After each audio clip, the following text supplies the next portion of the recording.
Assalamualaikum warahmatullahi wabarakatuh. Perkenalkan, nama saya Yesti Karuku dengan NIM 230608500006 dari Prodi Pendidikan Antropologi. Nah, pada kesempatan kali ini saya akan menjelaskan sedikit dari buku yang berjudul Manusia Bugis. Nah, pada bagian pertama, di bagian pendahuluan, masih membahas tentang orang Bugis. Nah, jadi suku Bugis adalah salah satu kelompok etnis terbesar di Asia Tenggara dengan populasi lebih dari 4 juta orang yang mendiami bagian barat daya Pulau Sulawesi dan merupakan bagian dari rumpun Austronesia. Nah, meskipun mereka adalah bagian dari kelompok yang sama dengan Melayu, Jawa, dan Bali, mereka telah menggambarkan tradisi dan budaya yang berbeda. Hubungannya terus-menerus di wilayah maritim Asia Tenggara menciptakan banyak kesamaan budaya sehingga pengunjung asing sering menyebut wilayah itu sebagai dunia Melayu atau Indonesia. Dan dalam buku ini juga istilah Nusantara digunakan untuk menyebut wilayah dan suku bangsa yang berdiam di wilayah yang mengelilingi orang Bugis tersebut.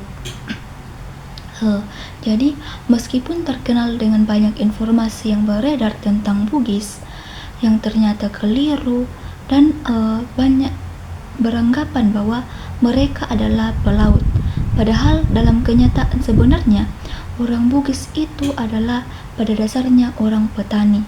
Nah, sedangkan aktivitas maritim mereka baru-baru berkembang pada abad ke-18 Masehi, dan perahu pinisi yang terkenal dan dianggap telah berusia ratusan tahun ternyata baru ditemukan antara penghujung abad ke-19 hingga 130-an. Nah, terlepas dari itu, orang Bugis juga memiliki tradisi kesastraan baik lisan maupun tulis dan berbagai karya sastra tulis yang berkembang seiring dengan tradisi lisan hingga kini masih tetap dibaca dan disalin ulang. Perpaduan antara tradisi lisan kemudian menghasilkan salah satu epos di dunia, yakni Lagaligo yang lebih panjang dari Mahabharata. Nah, setelah memeluk Islam pada abad ke-17, orang Bugis menjadikan agama ini sebagai bagian penting dari adat dan budaya mereka. Nah, meski mempertahankan beberapa tradisi pra-Islam seperti para bisu dalam kehidupan sosial, orang Bugis juga menjunjung tinggi kehormatan, solidaritas dan sistem patrilineal, tetapi juga memiliki mobilitas tinggi yang membentuk mereka tersebar luas di Nusantara, dan dimanapun mereka berada, mereka mampu beradaptasi dengan lingkungan baru sekaligus tetap menjaga identitas mereka, identitas kebugisan mereka. Jadi secara geografis, Sulawesi Selatan ini memiliki peran penting dalam pembentukan identitas Bugis, meskipun wilayah Sulawesi cukup luas dan lebih luas dari gabungan antara Pulau dan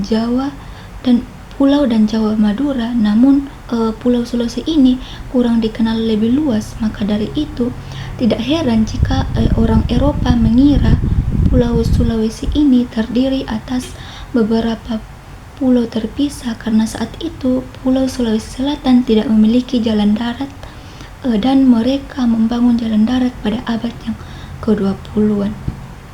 Nah, pada materi yang kedua itu yang membahas tentang bukti dan sumber. Nah, yang pertama itu data arkeologi. Jadi penelitian arkeologi di Sulawesi Selatan ini menunjukkan bahwa wilayah tersebut dihuni sejak zaman Pleistocene akhir sekitar 50.000 hingga 30.000 tahun sebelum Masehi.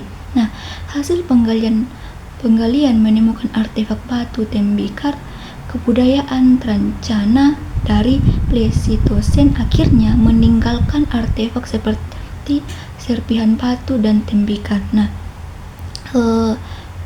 temuan arkeologi ini menunjukkan bahwa Sulawesi Selatan memiliki hubungan perdagangan internasional yang erat sejak zaman kuno, terutama dengan India.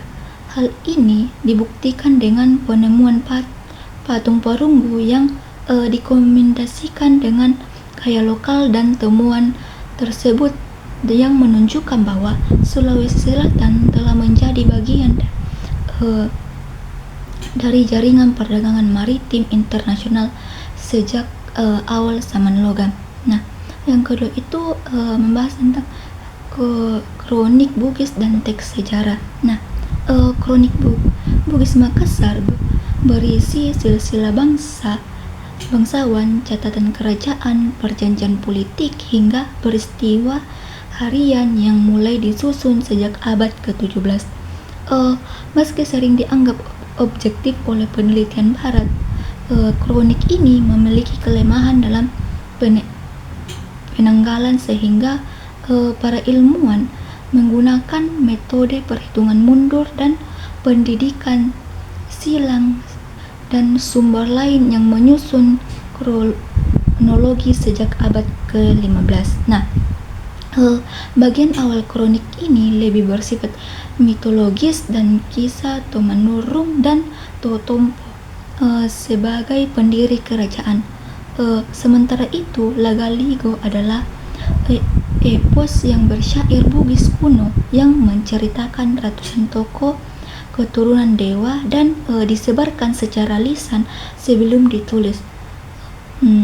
Naskahnya sangat panjang, bervariasi, dan sulit ditentukan waktu penyusunannya, tetapi dianggap sebagai salah satu epos terbesar di dunia, bahkan lebih memanjang dari Mahabharata. Nah, selanjutnya yang ketiga itu membahas tentang Sulawesi Selatan pada masa awal. Jadi, berdasarkan sumber-sumber yang dapat diandalkan, masa lalu orang Bugis dapat dibagi menjadi 3 periode. Nah, yang periode pertama itu sejarah yang bersumber dari kronik Bugis ditambah dengan sumber-sumber luar. Nah, yang kedua itu periode Bugis awal yang dapat diketahui melalui satu-satunya sumber tertulis setempat, yakni siklus Lagaligo yang harus dimanfaatkan dengan sangat hati-hati. Nah,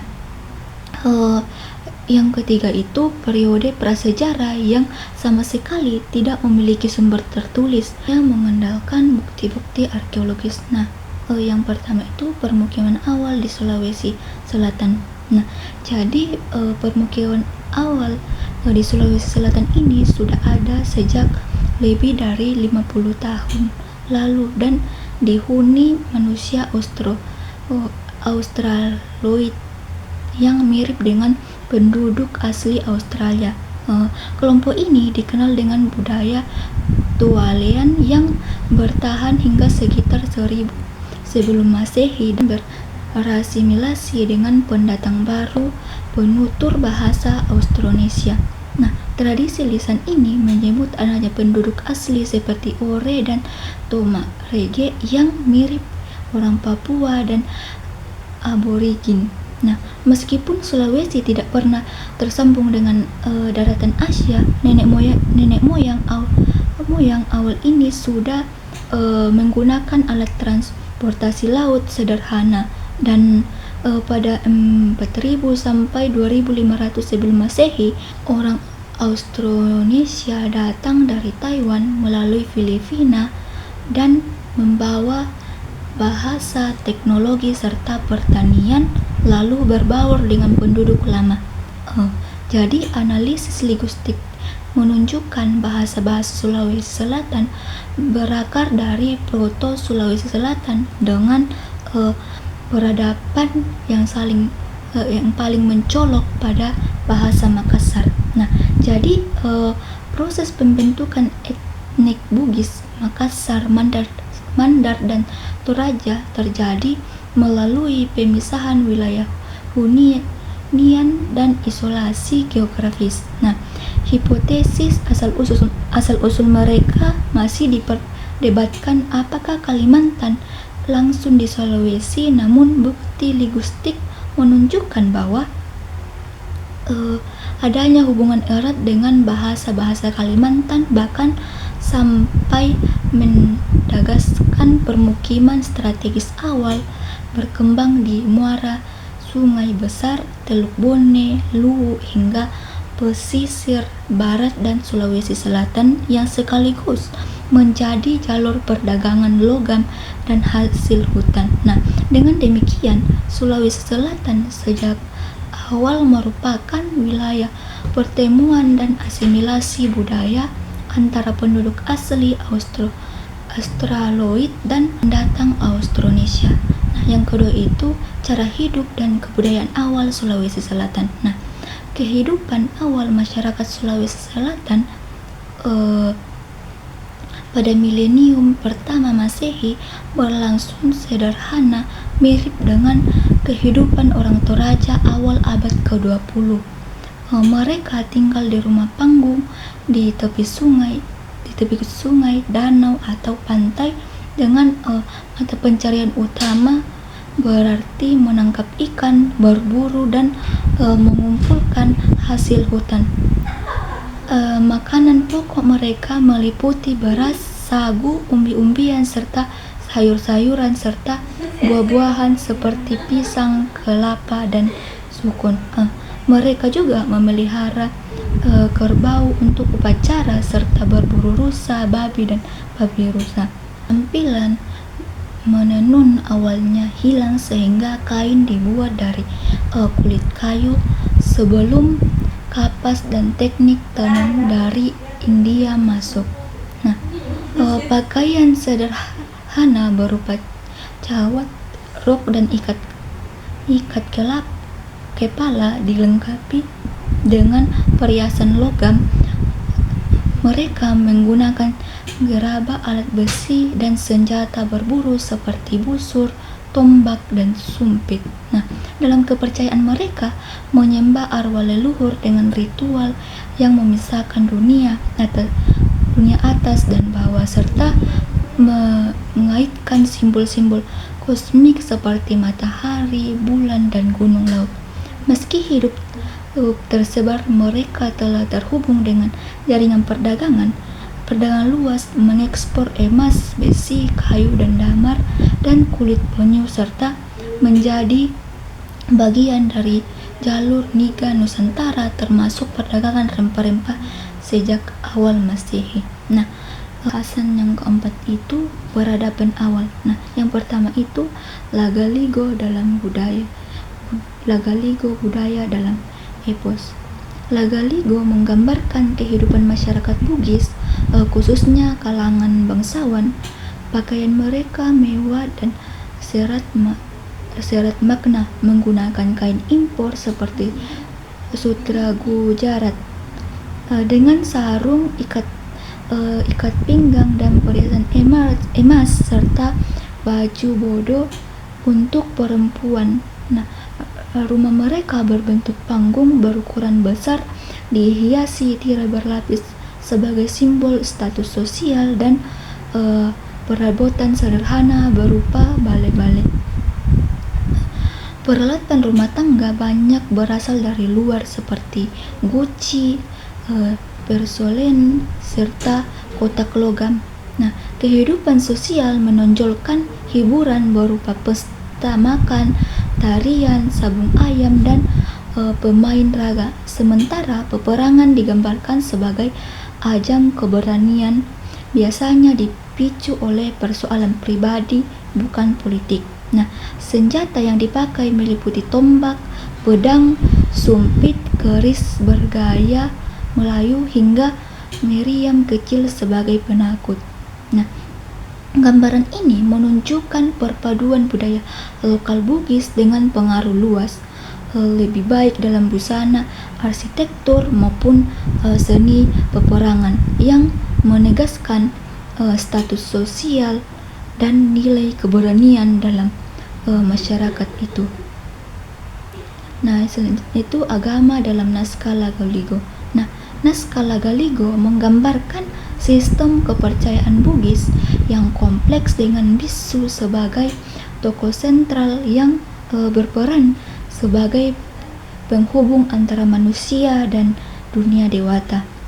Mereka dipanggil secara mistis dan memimpin berbagai upacara penting seperti kelahiran, perkawinan, dan pelantikan untuk menjaga kemurnian keturunan dewata. Nah, meskipun tidak menyebut tempat ibadah atau patung dewa, naskah ini menjelaskan secara rinci tata cara ritual dan persembahan.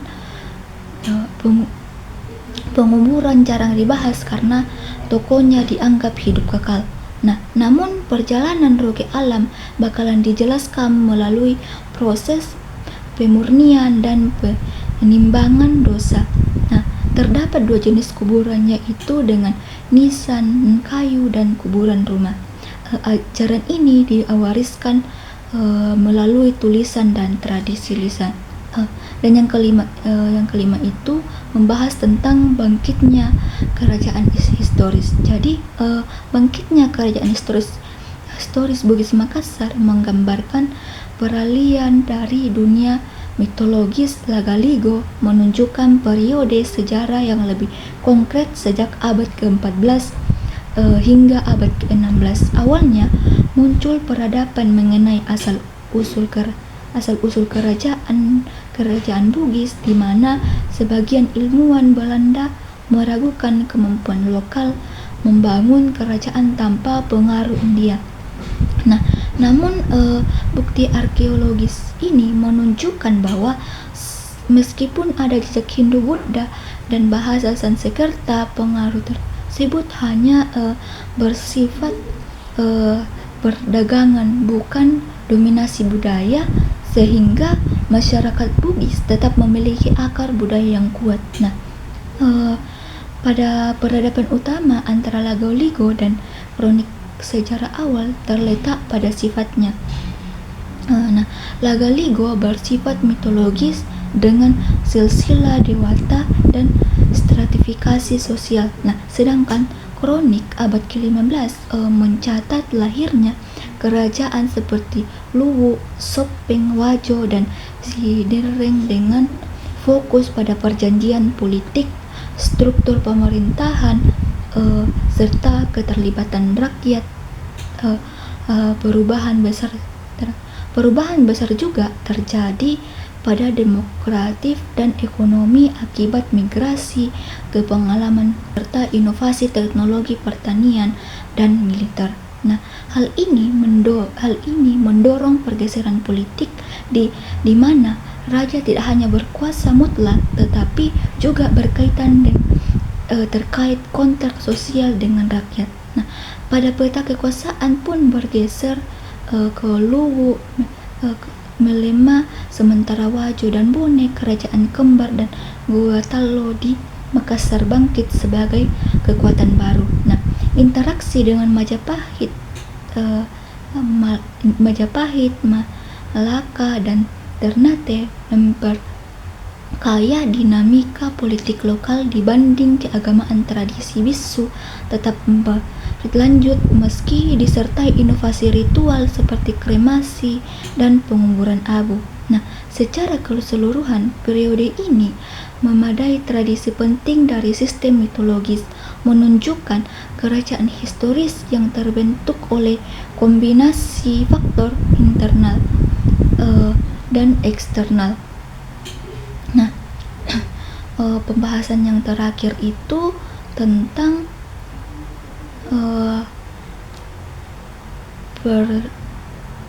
pertarungan kekuasaan dan agama.